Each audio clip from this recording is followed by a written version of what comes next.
Welcome to the LeXFactor, a lawfully good podcast where we'll brief you on the business of law so you can build a better practice and capture more billable hours. Hey everybody, welcome to another episode of the LeXFactor. It's your host Lauren here. Oh, you were going to introduce me this time. And my co-host Brad. Oh, thank you. It's actually Brad Paubel. I always have to say my last name. You know that. Brad gives me trouble because I don't say my last name because I don't want everybody to know who I am. Very and then, mysterious. Then the stalkers start and whatnot. But speaking of stalkers, we're talking cybersecurity today. So that was a nice roll-in, right? What, do those things relate together? Yeah. Maybe stalking on the internet? Yeah. Okay. Exactly. We'll see. We'll see what our expert says today. Yes. So speaking of our expert, we are actually here today with Vince Mazza. He is the CEO of Guard Street Cybersecurity. Welcome, Vince. Hi, how are you? Good. How are you? I'm going to clap for you, yeah. Vince. I'm clapping right back. Yes. Clap for yourself, Vince. I appreciate the applause, and I can assure you that I am not a stalker. That's what they always say. Yeah. What about a cyber stalker, though? Well, I help to defend from those cyber stalkers, so those Very are not nice. good guys. Perfect. Yeah, tell us a little bit about what you do, your background, what you like to do in your free time, long walks on the beach, stuff like that. Well, I'm just outside of Chicago, so not too many beaches over here, and there'll be ice pretty soon. But run a company called Guard Street. We're a cybersecurity company, and we help businesses to protect themselves proactively from cyber attacks. So we offer services and tools to do that. And then we also take those emergency calls that happen to be on Fridays or the day before a holiday. And we work through the weekend to help companies recover. That's awesome. Always happens on that day, right before the holiday. You know It what, does. though? This is me asking as an outsider. That's probably a thing, right? Because these hackers know that they're probably going to get a little further than they may during the work week. I don't know. Well, they do it on purpose Yeah. on Fridays. That's where the ransomware and wire fraud attacks happen. Because if you think about it, when wire fraud happens, a wire is going to it's diverted to a place it shouldn't be. And to avoid getting caught, the strategy is to continue to wire that money out of one account into another account, so it ultimately becomes untraceable, and it winds up in China. So, so that's why they do it on Friday, because people aren't looking until Monday when it's a surprise. Yeah. See, I had an inkling. Yeah, there's you something could tell. there. So let's just get down and dirty and talk cybersecurity best practices, things that anybody, can really walk away with and understand. They can, take some tips and put them into action starting next week already. So really explain to us what is the profile of a hacker these days? Because, again, me on the outside, I think of movies from years ago when people are sitting at the computer, Sandra Bullock, hacking away. But I have learned from Brad over here that that's not the case anymore. Well, let me tell you that I'll tell you about the profile, because that's such an important place to start. The growth in cyber attacks has been absolutely staggering, especially this year. And it looks like it may appear that it's a losing battle because of the expense that goes into recovering from a cyber attack. So you really need to know who your adversary is. And so if you look, a lot of people perceive the cyber attacker as being, that dude that's in his parents' basement, with the lights off and just the computer and Mom, it's just lot of chips. Exactly. And exactly. Mom, I need some meatloaf. Yes, Mom, the meatloaf. I think that was from a Will Ferrell movie. Yeah, Anyway, so yes, that guy or gal, that is a profile, the previous profile of a hacker, and he's still, working his magic. The environment has drastically changed. Now it's extremely formal. There are well-organized cybercriminal groups that are now attacking. And remember the adage, crime doesn't pay? Mm-hmm. Well, that does not apply in the world of cybersecurity. Oh, man. Because the risk of getting caught is so low. I mean, it's less than 5% is your chance of getting caught Oh, because wow. they're very well hidden. And the upside is tremendous. So going deeper into the profile, the entry level hacker makes in the neighborhood, and he's probably doing it part-time, about 40,000 a year. Doesn't sound like a whole lot, right? Right. But okay, he's doing it part-time. Hmm. It's nice cash. Yeah. The kind of the middle income hacker, though, now this is somebody who's doing it full time. They've got some experience, they've had a few good hits. They're making about $900,000 a year. What? Okay, that's a decent income. Yeah. Oh my gosh. And now let's get into the hacker who's pretty experienced. He's sharp. He's seen it all. He's had some big time hits. If he or she will not make less than $2 million a year. Wow. And probably 10 times that, depending on the types of attacks that they That's pursue. crazy. So you got to know what you're dealing with. They are organized and they're good at what they do. Okay, so this is not, sorry, Brad, That's just okay. to jump in, but now I'm You're like, excited. 10 million. Okay, so on the flip side, when they do get caught, what are the penalties for something like that? I'm just curious here. Are you thinking of a career change? Well, not severe enough. I have spent some time with the FBI at Oh, wow. conferences and so forth, listening to the stories of how they've been caught, and obviously there's very few caught, and you really don't see many in public. Well, part of the reason is because a hacker can sometimes turn in their peers and cut a deal with the FBI. And so you don't hear that they were actually caught. But the penalties are not severe enough, and we just don't catch enough of them. So Wow. Vince, one time at a previous company, the FBI came in, did a talk just kind of like what you were saying, and they showed pictures. They showed what looked like your normal contact center. And it was actually owned by a cyber criminal organization that paid people to sit on the phones and just try to, phish people and call people. Oh, and wow. I mean, it looked like 50-ish people just making calls constantly. And it looked like a legitimate business almost. yes. And you know what, though? They operate almost like legitimate businesses. So on the dark web, not that I spend a lot of time there, but you will see job descriptions for a type of hacker. Hey, this position pays $250,000 a year. They're salaried people with benefits. And if you can imagine going to downtown St. Louis or Chicago, you've got the skyscrapers. Those are like organizations that could be just filled with hackers. Right. I'm going to have to talk to Brad after we're done here because I just have so many questions, but I don't want to take away his time. Well, tell us a little bit more, Vince. So we know their background, we know their profile. Why do they do these attacks? Is it just for the money? It's mostly for the money. I would say, statistically speaking, it's about 71% of the time it is for the money. And these are highfalutin organizations, as well as the people, in their parents' basement. Beyond that, though, they're also nation states.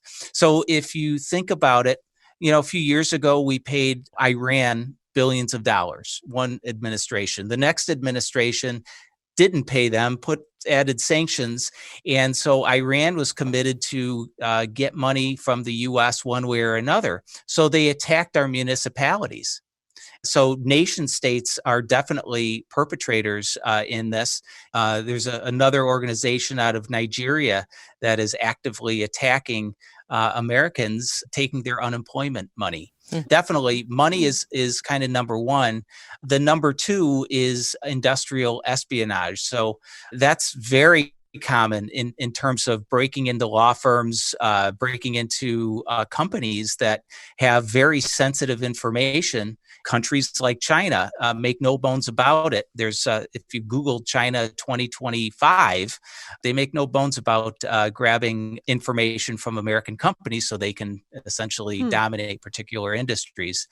But the scariest of the reasons is the hackers also want bragging rights. So they will post on the dark web, hey, I just took down this particular business. They just closed, and I'm the guy that did it. And unfortunately, families are out of work now and so forth, but they really have no soul when it comes to bragging rights. So that's the scary reason that they attack. They're trying to build their brand, get those larger paying jobs.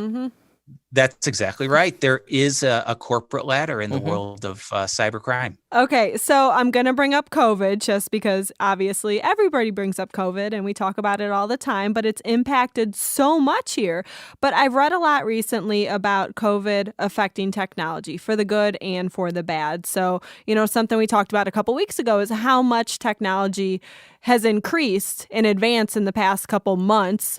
Basically, years worth of technology has come out in just a couple of months, but I know it's affected the cybersecurity, I don't want to say industry as well, but the cybersecurity industry as well. So how has it really grown over this past year and in the past couple of years leading up to, 2020?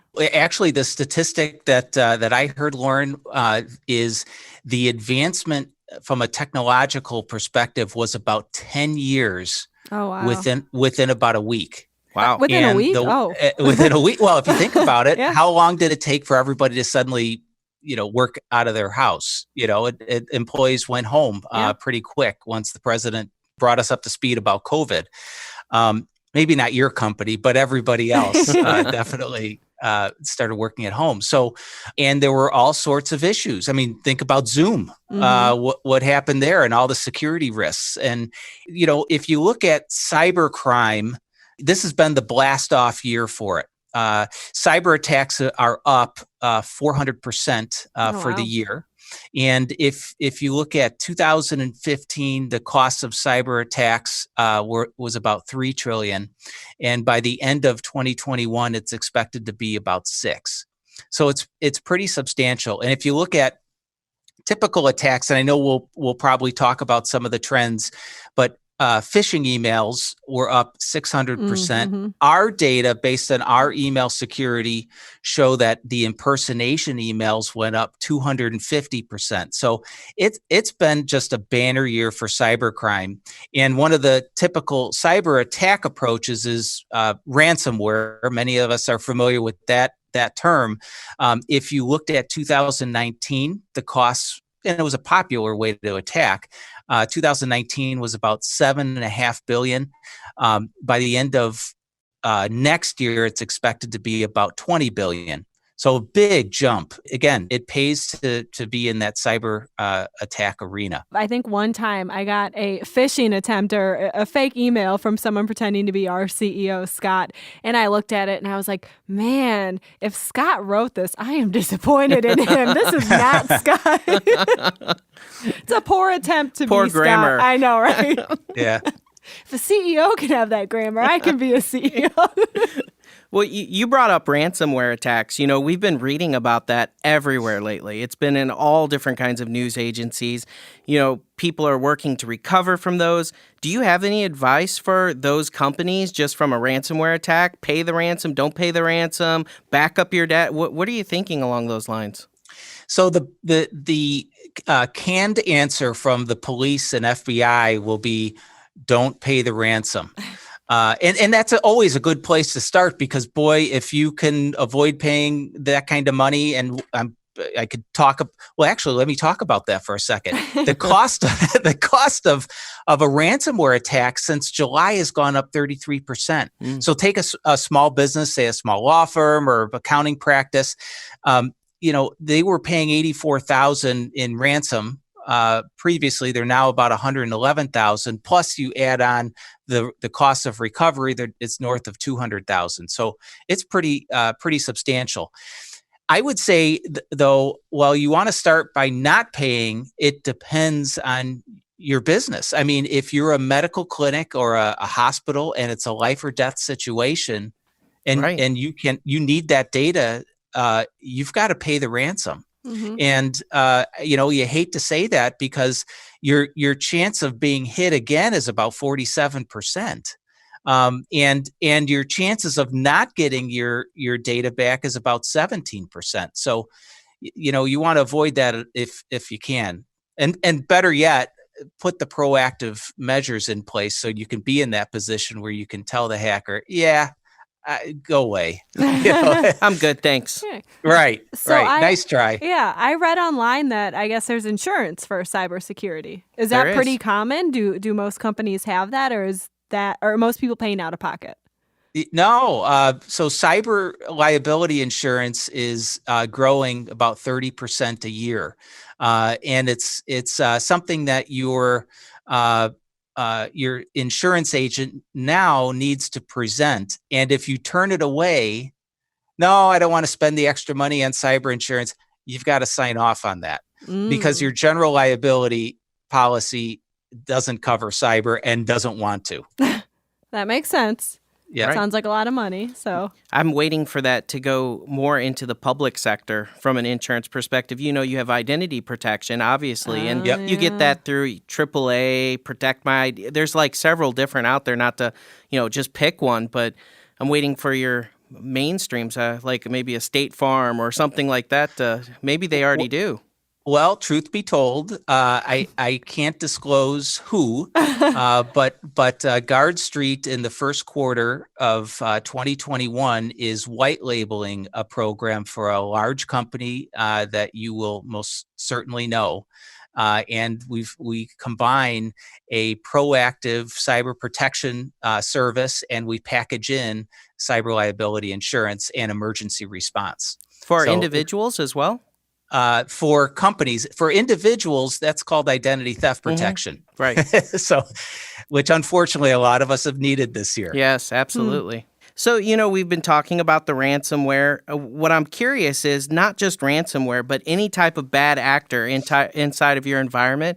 How long do you think that they're usually in your system before you're able to detect them? And then once you do, what's the average cleanup around that? Sure. So if you think of a cyber attacker as some person sitting at their desk working and shuffling papers or files on their computer, if like a salesperson who maybe has a whole bunch of accounts in his or her pipeline waiting to close. That's what a hacker does. They're working on multiple hacks at once, and they typically work them for about 7 months. And they work them because maybe they just don't have time they've broken in, but they haven't acted. They'll just wait to act until their schedule opens up. Or they might wait to hack until they see that there's some additional information that they can get. So I'll use the example of hacking an email account. If they hack an email account, they'll wait to see what valuable things come in. So if trading accounts come in, financial records, they'll wait until there's enough there to say, okay, yeah, I'm going to make money with this hack. I'm going to act on it. So about 7 months is the average. And then once they act, it takes about 11 months to clean that up on average. Oh, wow. Yeah, it's painful. That's why proactive is the key here. It is. Right on. Gosh. That's crazy. Not if, when. Yeah. Right. So obviously everybody has to be on guard, but who's really the most vulnerable? Who do they go after first and foremost? Sure. So I'll cover this year because this has again been that special year. the banner year for attackers, and I would put the categories of targets into 4 categories. One, I mentioned municipalities earlier. Those are definitely what hackers call a soft target because they don't have the sophistication, the cybersecurity sophistication. So that category is up about 60%. And it's also a big payout because if you look at, the municipality that you live in or I live in, there's a lot of people. So they're, having the power working and other, basic necessities is kind of important. So they will likely pay the ransom. The second category, Lauren, you brought up is, the remote employee. That has been a big focus this year because they have served as the inroad into companies because They may not be following the company policies yet, or have them to maybe log in remotely, or maybe using personal devices that have already been hacked to get into the company network. So that's a second category. A third category is really what we call in our industry island hopping. So I'll use a type of company as an example. Let's look at maybe a law firm or an accounting practice. Those have traditionally been soft targets. Their cybersecurity for many of the practices out there aren't what they should be. They house the information for an organization that is the most pristine. They have merger and acquisition information, financial records, information on the owners or partners, and one attack into say the law firm allows the attacker to then island hop among the clients and grab the most lucrative information. So that's the third category, and the fourth category is now attacking us personally. Earlier this year, the focus was getting into the businesses. The attackers have been very successful there. But over the last few years, there's been some major cyber attacks. Like, let's look at Equifax, as an example. That information is getting old. So the cyber attackers look at this as harvest season.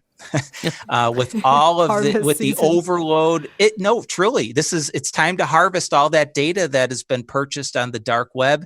And anybody that's been a victim of identity theft or part of a breach is fair game this year. And the second half of the year has been off the charts. It's so interesting to think about, and how they, organize and how they pull things together and plan it just right and harvest at the right time, like what you were saying. I mean, it's just so sophisticated. Speaking of that, though, tell us how you've seen them advance, the different types of attack, how they've grown, become more sophisticated, even in the ways that they're attacking. Absolutely. Great question. So one thing that's consistent is 95% of cyber attacks originate through email. It is consistently a fact. And so from an email perspective, we talked a little bit about phishing emails and impersonating Scott Brennan, your CEO, and what they're doing is using social engineering to understand as much as they can, say the example of the CEO. Then they're using, this is the sophistication, they're using machine learning. So they will use the vernacular of the person that they're impersonating, or maybe they've hacked his email account. And so it's that machine learning that is so difficult to detect now. And you can't turn employees into human phishing detectors. There's cybersecurity awareness training. Machine learning that's so difficult. You really need artificial intelligence to combat that. If you I'll use another movie adage, you can't take a knife to a gunfight and be successful. So you've got to use artificial intelligence. The other attack trend, we talked about ransomware. Well, ransomware, the hacker can make money by breaching and stealing your data, but they don't have to with ransomware. They just have to stop you from getting at your data. So when you pay the ransom, what's happening is what I call the hacker upsell. They'll say, thanks for the money. Here's your data back. But it's going to cost you this much more to stop me from putting it on the dark web or releasing it to the public. So that's been a big trend. The other thing is another trend. This is a little more on the positive side, though, is more companies are using what we call layers. So more cybersecurity technologies, and the average is about 9 different technologies. Wow. Which is a step in the right direction, because you really need to have multiple technologies to protect yourself. If you leave this podcast with understanding one thing, it's layers are good. I use the analogy. My kids love the movie Shrek. Do you guys ever watch Shrek? Oh yeah, absolutely. Like Shrek, I love that movie. Do you remember the scene where he's talking to Donkey and he says, "Ogres have layers"? That's right. How do you remember that? Onions have layers, yeah. ogres have layers, and cybersecurity should have layers. So That's now awesome. this next one, I'll give you one more trend, which is a little on the scary side, because with the drastic growth in cyber attacks this year and where it's been going, there's a shortage of about 1 million cybersecurity professionals on the good side. Oh, wow. Yeah, there's no shortage on the bad side, right? On the bad side, that's growing at an increasing pace. And it's expected that a year from now, the shortage is going to be about 3.5 million people. So that's a little scary. That's crazy. I wonder if there's a lot of going back and forth, like if the bad guys ever decide they're going to get right and go straight and have a good cybersecurity job. Well, that's actually, if you talk to somebody in the FBI, they'll tell you stories about how they bring them out of. Yeah, that's right. They replace the dark side and bring them into the force. It's just like the movies. We are nailing the movie. I know. We covered Shrek to Star Wars. Well, you know what? None of us are going out as often as we used to, so we're watching a few more movies. Yeah, you're right. The normal combination of movies. So that machine learning that you talked about earlier, that was pretty fascinating for me. So how else are these attacks becoming more and more sophisticated? Well, I would say the network attacks are constantly changing. So, one thing that we look for in our company, we've got a sophisticated vulnerability scan. Well, the bad guys also use a vulnerability scan and on companies, and they'll see where the vulnerabilities are, and they'll constantly be looking for more ways to plant malware. So they've got very advanced scans that, if again the knife to bringing a knife to a gunfight perspective, I get a new quote this time. But you've got to stay on top of that. So they've gotten sophisticated with how they plant those that malware. Yeah. I could definitely see that, the normal antivirus Windows Defender maybe not good enough. All of them. It's funny you bring that up, because there was a Phenom study that was done not so long ago, and they looked at the cyber attacks that had antivirus, and 82% of the attacks had antivirus. They just blasted through it. Wow. That's crazy. So you need antivirus. It's a layer. Layers. Layers. That's why you need other things. Yeah. Good. And even at some of the endpoint security that's out there, they provided a statistic there is like north of 70%.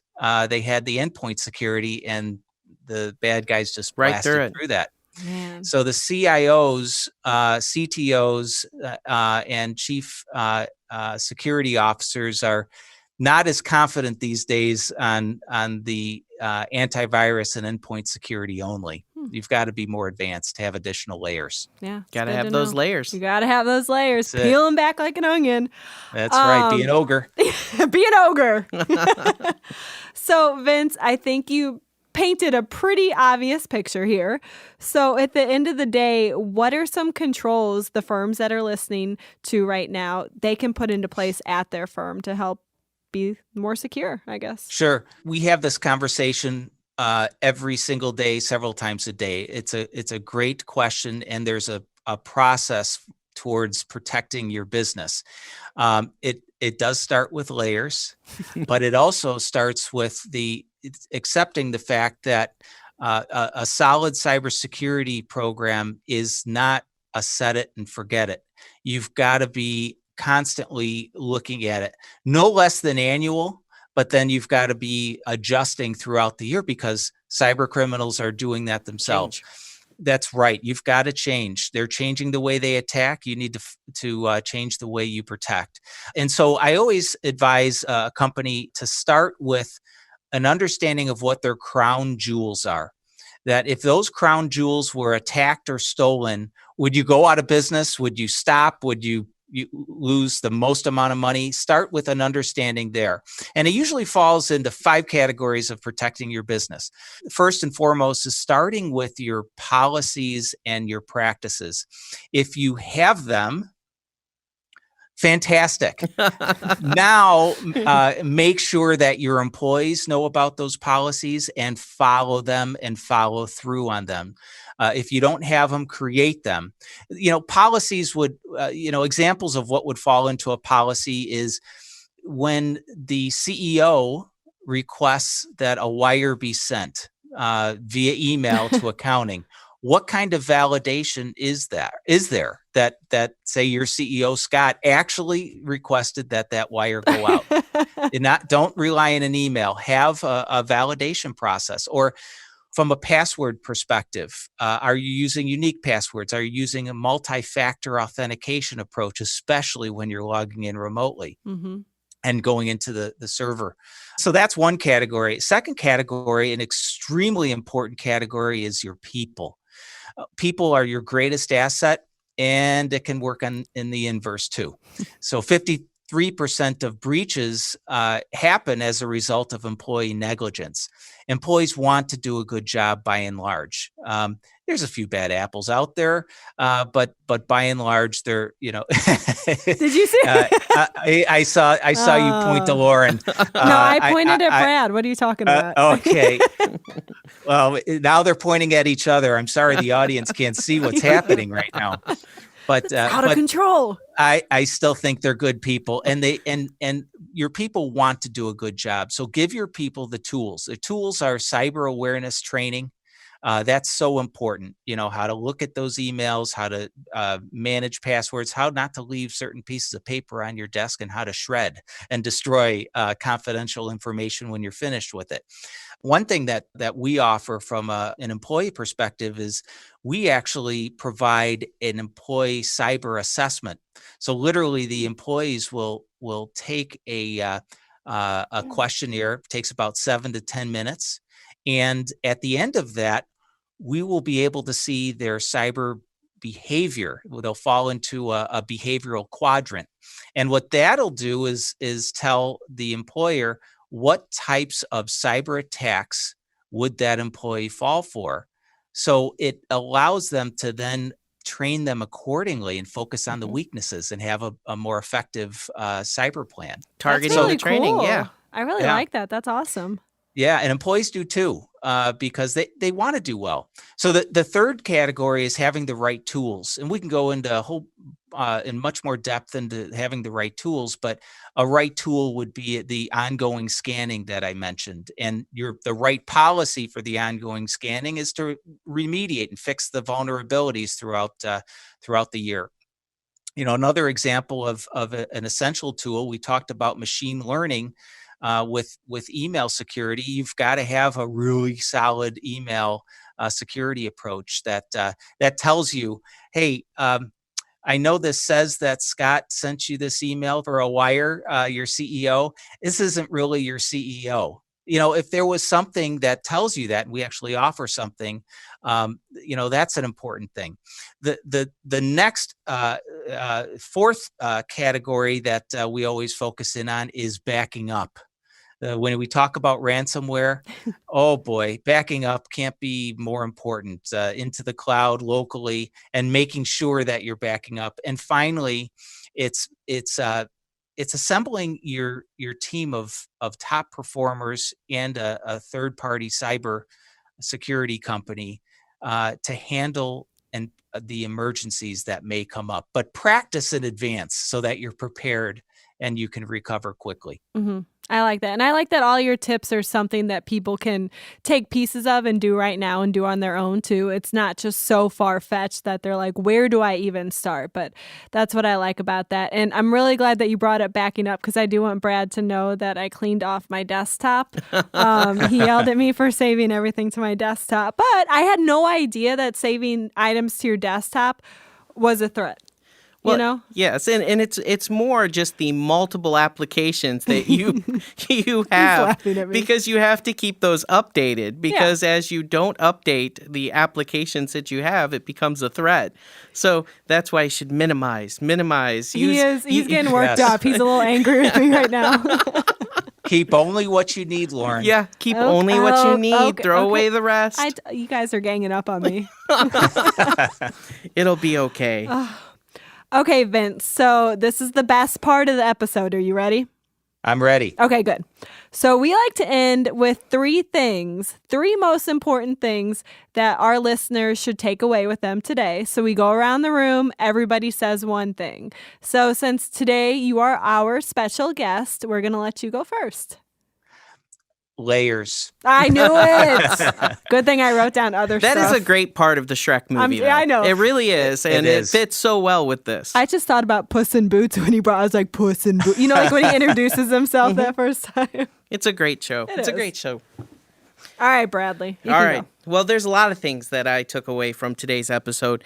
But I think one thing that's important is it's always changing. You always have to be diligent. You always have to be modifying your protections, your approach, as the bad actors are doing the modifications on their side. Mm-hmm. It's not a one-size-fits-all. It's not a sign up and walk away. It's a constant diligence that you have to make sure that you stay protected. And I think it's important for people to know that.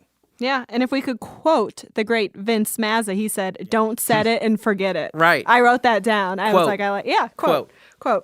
So what I'm going to say is, and I think this pertains to our listeners, knowing a lot of them are smaller firms, identify your crown jewels. I like that because that's something that you can do right now. You can look at what you have, the data you have in your company, at your firm, and say, okay, this is the meat right here. This is what I need to figure out how to protect. That's my takeaway for the day. It's good to start there for sure. Hey, we got to make it easy, right? Yeah, absolutely.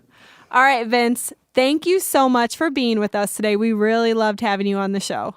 My pleasure. Great to talk to you guys. I love the LeXFactor. This is cool. Thank you. Thank you so much. All right, everybody. Thanks for tuning into the LeXFactor, and we'll talk with you next time.